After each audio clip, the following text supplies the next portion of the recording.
What if you've seen Bible mode in ProPresenter and it just doesn't quite make sense to you? It just seems like maybe you'd look up stuff on the fly, but not planning ahead, and even then it doesn't seem to really make as much sense as just going to a website and searching for the scripture and copying it from there and pasting it into ProPresenter. Well, stick around and I'll show you more of why and how to use this powerful feature within ProPresenter. Presented by Church Tech U, it's the ProPresenter Show. On today's show, how to use Bible mode in ProPresenter. Hi and welcome again to the ProPresenter Show. This is the show where I teach all about ProPresenter. My name's Paul Allen Clifford, and before we get started, if there's ever been a situation where Bible mode just doesn't seem as intuitive as you'd think it would be, or how you use it you just don't quite understand, go ahead and tell me about it in the comments below. Like and subscribe while you're at it, by the way. So Bible mode is one of the more powerful features from within ProPresenter, but not everyone knows a few of the details that will make it maybe a little easier to deal with. So let's head over to my computer and we'll take a look at it right now. The first thing I want to point out is you may not actually see the Bible.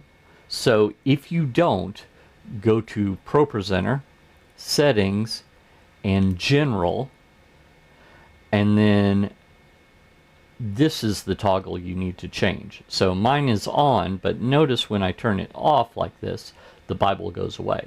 Now, why would you want to do that? Well, ProPresenter is so powerful that a lot of secular organizations use it, so they just turn that off.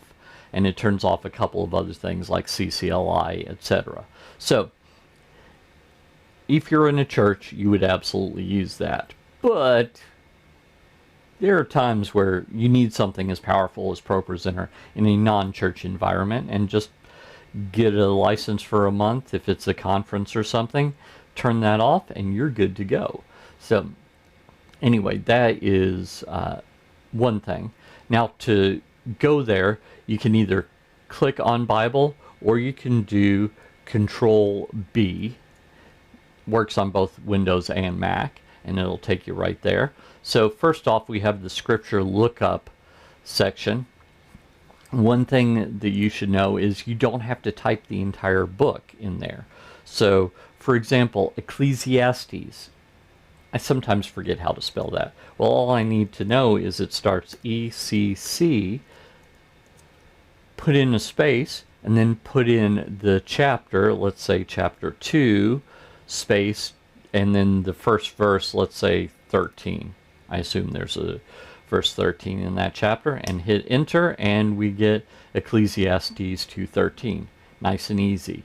Next over here, well, before I move on, you can manually go through this if you've got a little bit longer, but if not, you can do that. So under search, let's say someone gets up and starts talking and you hear a phrase, even though you don't know what scripture they're reading from. For example, Lamb of God. So I just do a search there and notice 1 Peter 1:19 says Lamb of God, and maybe that's it, and you were thinking, well, maybe that's Revelation. No, there it is. So you could put it in that way. That's another little feature that they have built in there. Now under options, there's a few things that are worth talking about. Show verse numbers or don't, up to you. The original versions of the Bible by the original authors did not have numbers in them. So you might see in the New Testament sometimes Jesus will say, "It is written." Notice he didn't say in Isaiah 53 verses 5, because they wouldn't have known what he was saying, because it just wouldn't have made sense to them. There were no numbers. So show them or hide them, up to you. Break on verse or don't. Now, if you're showing more than one translation, this will be grayed out, and it will have to break on the verse because there's only so much space. But if you're only showing one translation, you have the option. Display the translation or don't, up to you. Preserve font color or don't. Now, in Ecclesiastes, it's not evident what's going on with that, so let me change that to John 3:16. Notice I just typed JOH space 3 space 16.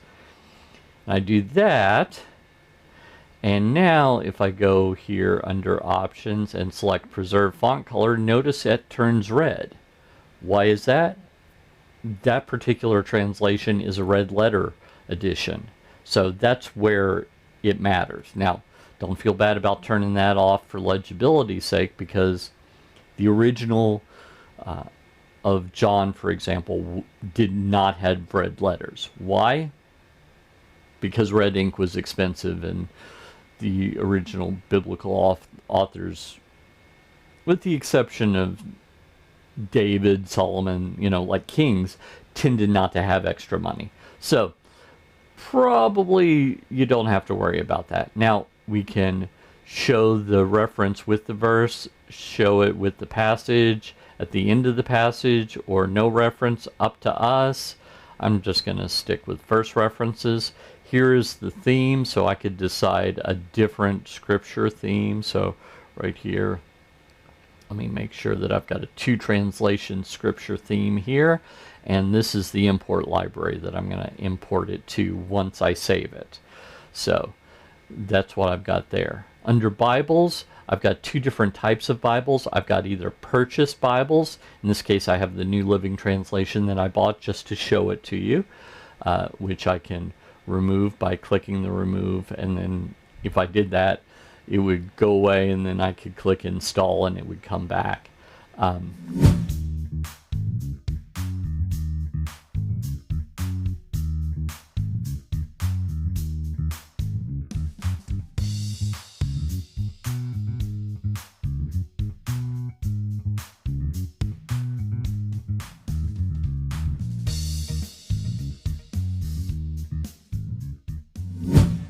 By the way, it's important to know that the publishers of Bibles want them to act like physical Bibles, so they can only be in one place at one time. So you could buy multiple copies and have them on different ProPresenter machines at the same time, or you can move them back and forth. Really up to you. I think they're about $14 each, something like that. So for most, at least people in the US, that wouldn't break the bank. Same for Canada. But just something to consider. Now, there are also free versions, and so if I scroll down here, notice we've got a bunch of English ones. Let's see here. I scrolled past the English ones, didn't I?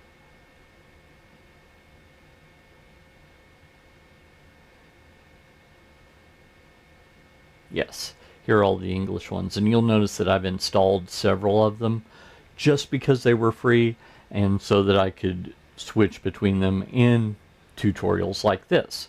So I've got that. So that's ready to go.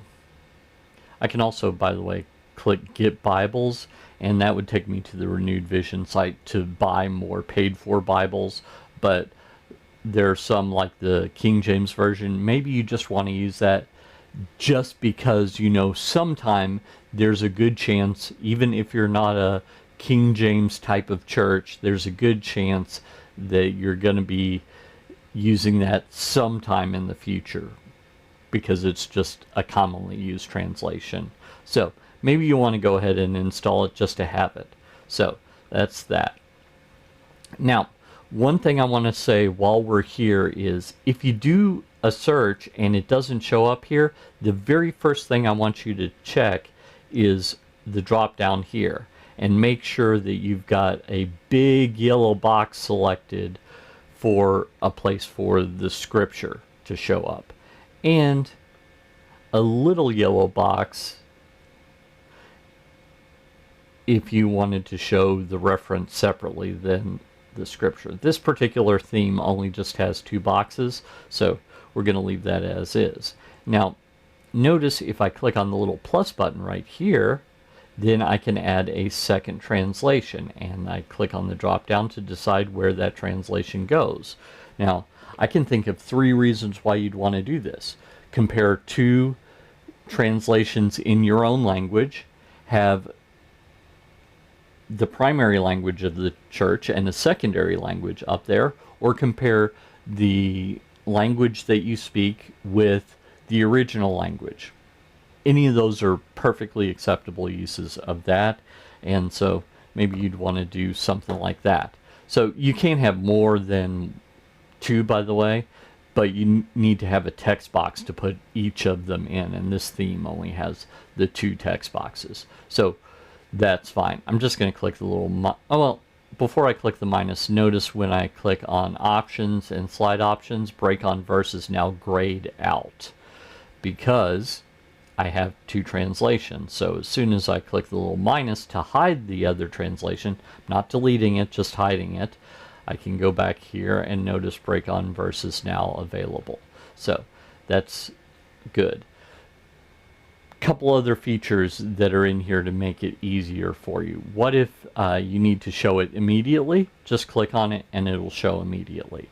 Well, what happens if the reason you need to show it immediately is someone is reading it without having told you ahead of time that they're going to read it, and right as they start they go, oh, backing up a couple of verses. Well, if that's the case, down here at the bottom there's a little button.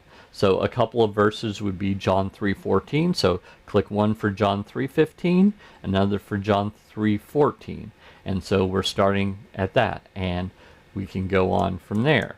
Now what happens when we get here and they go continuing on? Okay, just click on that other button and you can continue to add those all day, no problem. So what if instead of that you just want to save it and put it into a presentation or by itself? Well, I'm going to change this back to 3:16 because I just want to do one verse. If you do that, down here we have save as, and there are 3 choices with save as. You can save it by itself, and that'll just put it into the library, in this case the scripture library that I showed you earlier under options. Copy to selected presentation would bring it into whatever presentation is selected here on the side, or save to playlist will save it to not only the library but also put it into the playlist by itself. So if you have scripture that's by itself, you could use that as the 3rd one.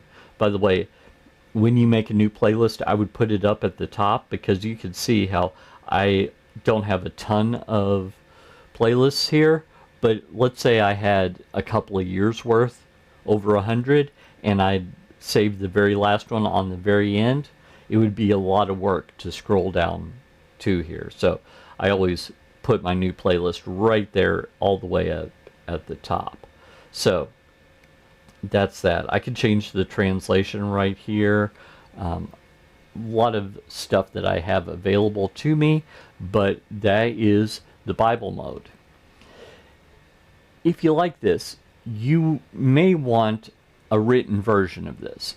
I got you covered. So head on over to tdm.fyi/pro-gifts, GIFTS, pro-gifts 2608, because I'm recording this in August of 2026.